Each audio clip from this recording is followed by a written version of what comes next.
Hello semester 6 के विद्यार्थियों, आज फिर ऑनलाइन क्लास में मैं तुम लोगों के सम्मुख प्रस्तुत हूँ। आज मैं गांधी जी के युद्ध और शांति की अवधारणा से संबंधित जो टॉपिक के बारे में, उससे संबंधित तथ्यों के बारे में गांधी जी के जो विचार थे उसकी पृष्ठभूमि पर मैंने विगत में जो व्याख्यान दिया था उसी को मैं आज आगे बढ़ा रहा हूँ कि गांधी जी युद्ध और शांति से संबंधित अवधारणा से कैसे संबंधित थे। गांधी जी के विचारों में वैसे किन किन तथ्यों का पुट था जो युद्ध और शांति से संबंधित गांधी जी के विचार यहाँ पर लागू होंगे। गांधी जी ने अपने समय काल में यह दिखा दिया था कि कोई भी युद्ध, कोई भी व्यापक पैमाने में कोई भी चीज बिना युद्ध के भी हासिल किया जा सकता है। युद्ध मतलब हथियारों वाली युद्ध के भी हासिल किया जा सकता है। यहाँ पे अंग्रेजों से जो गांधी जी ने भारतवर्ष की स्वतंत्रता को प्राप्त करवाया था, वो किस तरह का गांधी जी ने युद्ध लड़ा था। एकदम अहिंसक युद्ध। उस युद्ध में उन्होंने हथियार नहीं उठाया था। भले योगदान वैसे लोगों का भी था, हमारे देशभक्तों का, वैसे देशभक्तों का भी जिन्होंने अंग्रेजों के विरुद्ध युद्ध भी किया था, हथियारों वाले युद्ध भी किया था। हमारे सुभाष चंद्र बोस, उन्होंने आज़ाद हिंद फौज की स्थापना भी की थी और अंग्रेजों से जगह जगह पे लड़ाई भी किया था और देश के अंदर छिटपुट तरीके से अंग्रेजों के नाकों चने चबवा भी दिए थे। भगत सिंह, चंद्रशेखर आज़ाद, बिस्मिल, बटुकेश्वर दत्त, राजगुरु, खुदीराम बोस, इस तरह के महान क्रांतिकारियों ने भी। फिर भी जो 90% वाली जो बात होती है, यानी अंग्रेज जो है वो कैसे यहाँ से वापस विवश होके किसकी वजह से गया, वो गांधी जी का अहिंसक आंदोलन की वजह से। गांधी जी बिना हथियार, तो बंदूक और तलवार का सहारा लिए ही शांति के रास्ते पर चलकर उन्होंने 1947 में भारत देश को आज़ाद करवाया था, आज़ादी हासिल की थी। तो इसमें क्या क्या बात थी, किस किस तरह का उन्होंने हथियार का प्रयोग किया था। हथियार का तो उन्होंने भी प्रयोग किया था, लेकिन वो क्या हथियार था? वो हथियार था अंग्रेजों के सामान का बहिष्कार।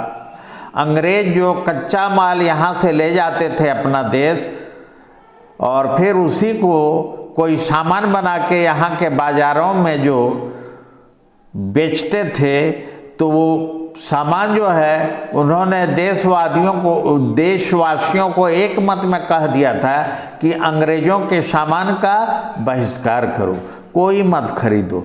और ये उनका नारा सफल भी हुआ था। तो अंग्रेज तो मुख्यतः क्या थे? वो व्यापारी थे, बिजनेसमैन थे। अब जहाँ उनका लॉस होगा तो वैसे भी वो नहीं रहेंगे ना। और फिर क्या क्या उनका था? अमोघ अस्त्र क्या था? अमोघ अस्त्र एक था आमरण अनशन, यानी अपनी बात मनवाना है तो भूखे प्यासे उपवास करते हुए उस इशू को लेकर धरना दे दो और बैठ जाओ। ये इसको कहते हैं आमरण अनशन। फिर उन्होंने सत्याग्रह किया, फिर उन्होंने नमक आंदोलन किया, भूख हड़ताल, अंग्रेजों से असहयोगात्मक रवैया आदि ऐसे एक से एक उनके पास शांतिपूर्ण एवं अहिंसक अचूक हथियार था, जिसके द्वारा उन्होंने अंग्रेजों से लोहा लिया और इन हथियारों से ही लैस होकर उन्होंने अंततः अंग्रेजों को पराजित कर दिया। तो ये था गांधी जी का युद्ध का शैली।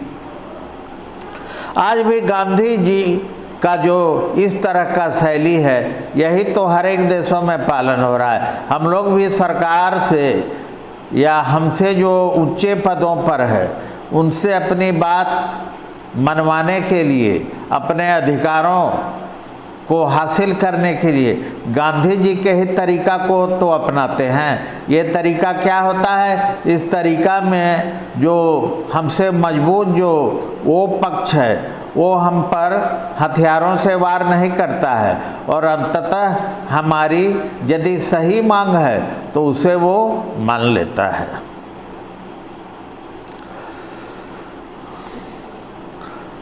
अब युद्ध की विभीषिका और शांति प्रक्रिया ये क्या है? दो विपरीत धुरी है, इसे मान लो। मैंने कहा एक यदि पाताल है तो एक आकाश है, लेकिन हाँ दोनों विपरीत धुरी है, युद्ध और शांति, वार एंड पीस। फिर भी दोनों एक दूसरे से रिलेटेड है, एक दूसरे से संबंधित है। जैसे अंधकार और प्रकाश ये दोनों विपरीत धुरी हैं, पूरब और पश्चिम ये दोनों विपरीत धुरी हैं, लेकिन फिर भी दोनों एक दूसरे से जुड़े हुए हैं। तो युद्ध से मुक्ति का एकमात्र रास्ता शांति दूत गांधी जी के गांधीवादी विचारों को अपनाने से ही संभव है। एक नज़र हम आज के दौर के युद्ध जैसे हालात और उसके गांधी जी के समाधान पर नज़र दौड़ाते हैं। अफ़गानिस्तान, अभी आप पूरा दुनिया में नज़र देखो फिराओ तो क्या देखते हो? Afghanistan, Iraq, Iran, Syria, Libya, Somalia, Sudan, अनेक देशों में आप क्या देख रहे हो? लोग गृह युद्ध कर रहे हैं, दूसरे आपस में मार काट कर रहे हैं। बहुत सारे विशेषज्ञों का यहाँ क्या मानना है? यहाँ राष्ट्रपिता महात्मा गांधी की अहिंसा और सत्याग्रह की नीतियाँ आज बेहद प्रासंगिक हो जाती हैं और सिर्फ इन्हीं की अलग जगाकर संपूर्ण विश्व में शांति कायम की जा सकती है। एक प्रोफेसर हुए, इलाहाबाद स्थित कस्तूरबा गांधी केंद्र के वो अध्यक्ष हैं और इलाहाबाद विश्वविद्यालय के पूर्व कुलपति रह चुके हैं। उनका नाम है डॉक्टर प्रोफेसर आर.पी. मिश्र। इनके मैं यहाँ गांधी जी से संबंधित वार एंड पीस की अवधारणा के प्रसंग के तौर पर इनके विचारों को मैं तुम लोगों के सम्मुख रखना चाहता हूँ। ये क्या कहते हैं आर.पी. मिश्रा साहब? ये बोलते हैं विश्व के कई हिस्सों में जहाँ युद्ध, हिंसा और संघर्ष चल रहा है, वहीं लैटिन अमेरिका, चीन, बर्मा, जिसे हम म्यांमार कहते हैं, समेत पूरी दुनिया में लोग गांधी जी के पद चिन्हों पर चलते हुए अहिंसक तरीके से शांतिपूर्वक क्रांति की अलग जगाए हुए हैं। ये किसने कहा? Professor RP. मिश्रा ने। उन्होंने यह भी कहा कि मिस्र यानी इजिप्ट में गांधी जी के प्रशंसकों ने पिछले दिनों कई वर्षों से सत्ता पर काबिज कौन थे? हुस्नी मुबारक, वहाँ के राष्ट्रपति। तो हुस्नी मुबारक को अहिंसक तरीके से गद्दी छोड़ने पर मजबूर कर दिया और उन्हें गद्दी उतने मजबूत किस्म के वो वहाँ के राजनेता थे। कौन? हुस्नी मुबारक। उन्हें गद्दी छोड़ना पड़ा।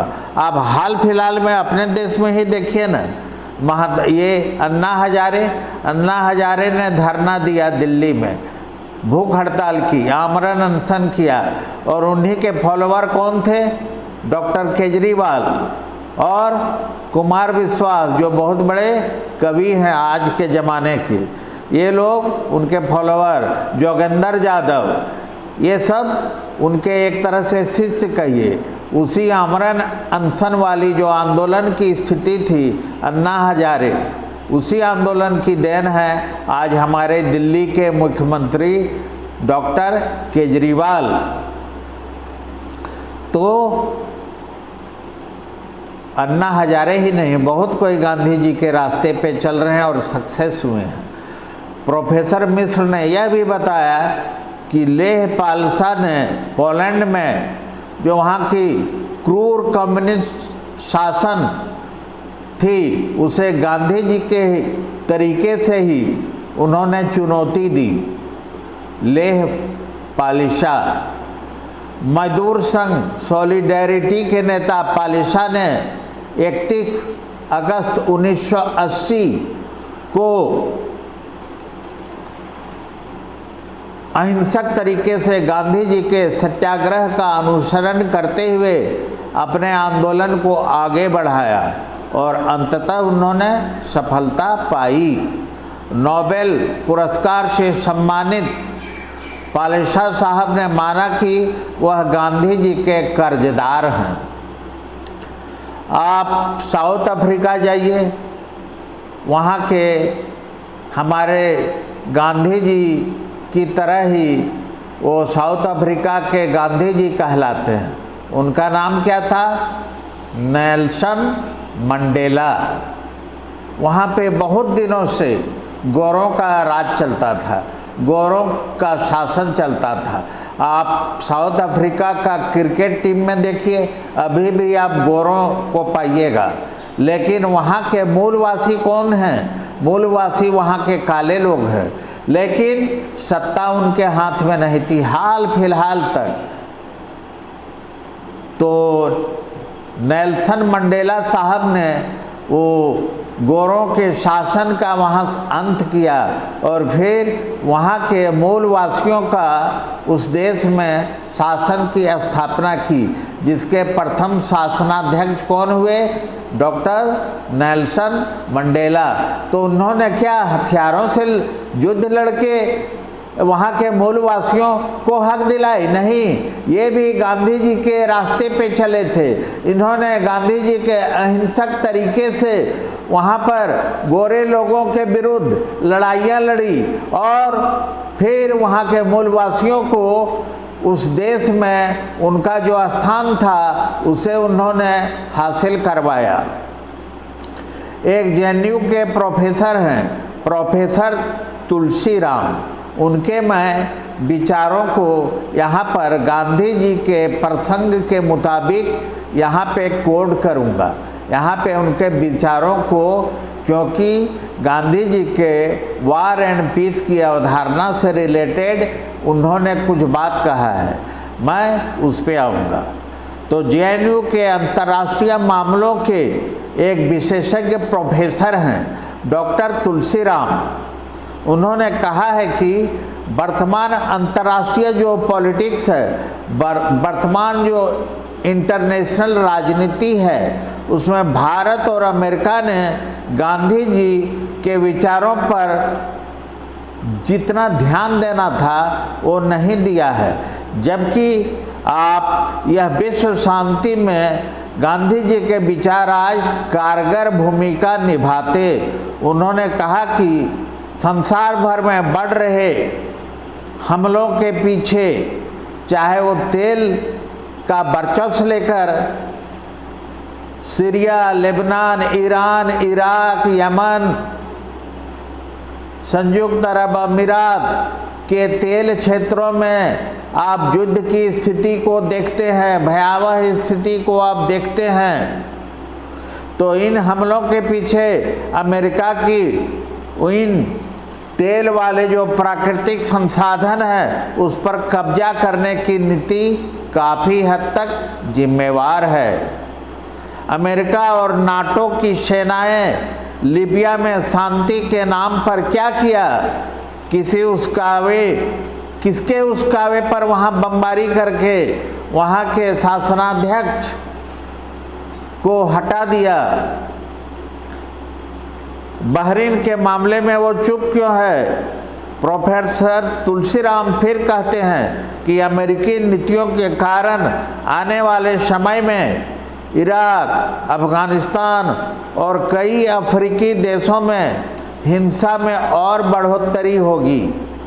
गौरतलब है कि अमेरिका समेत कई देशों में 17 नवंबर की विश्व शांति दिवस के रूप में मनाया जाता है। किस दिन?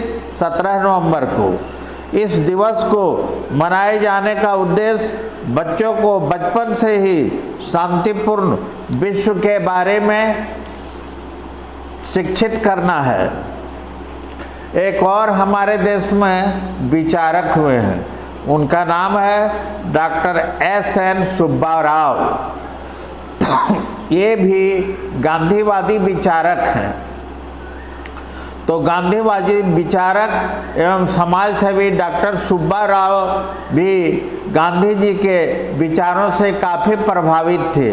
यहाँ विश्व शांति और युद्ध की जो स्थिति इस पृथ्वी पर, इस धरती पर बार बार जो संकट के तौर पर हमारे सामने प्रस्तुत हो जाती हैं, इस संदर्भ में उन्होंने गांधी जी के विचारों को प्रसंग के तौर पर सामने लाकर उसे इम्प्लीमेंट करने पर जोर देते हैं। उनका कहना है कि विश्व को जिस चीज़ की सबसे ज़्यादा ज़रूरत है वो है आज के विश्व को शांति की।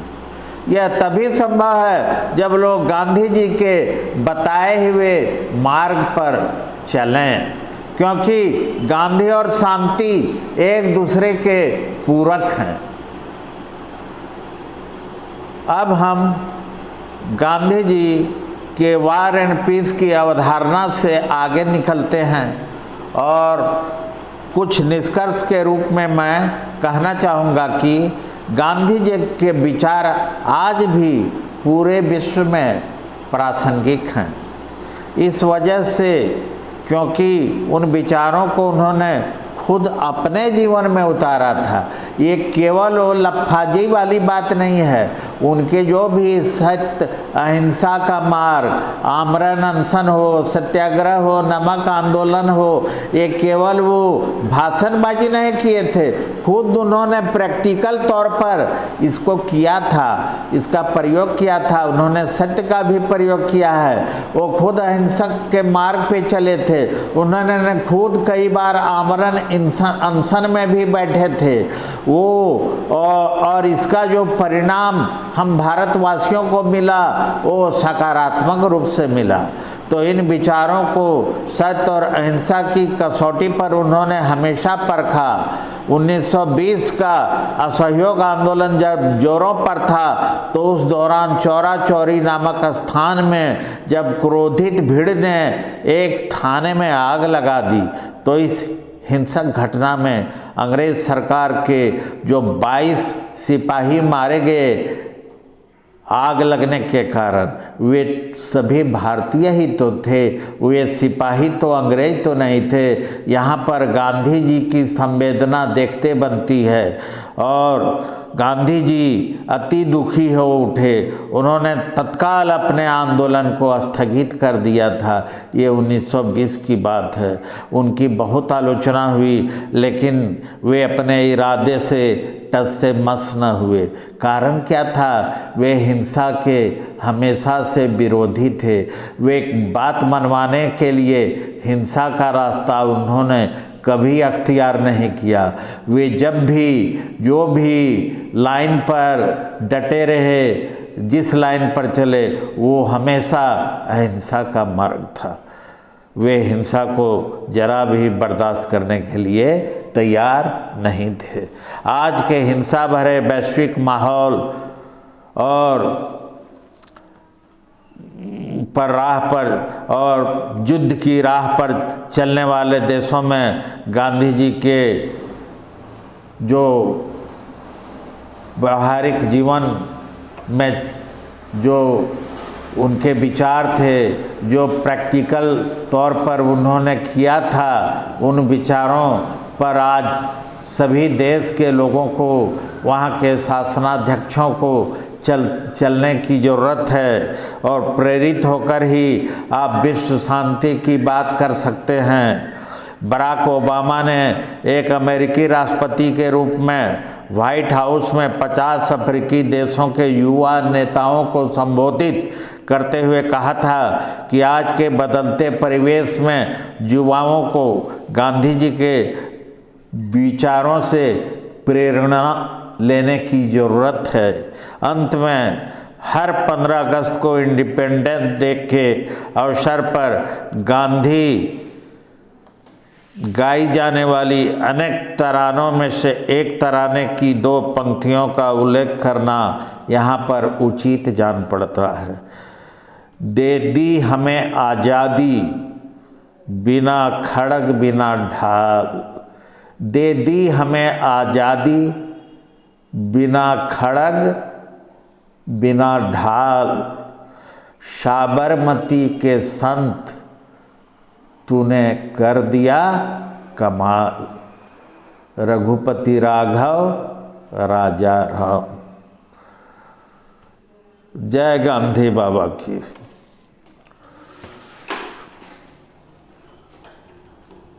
खुश रहिए।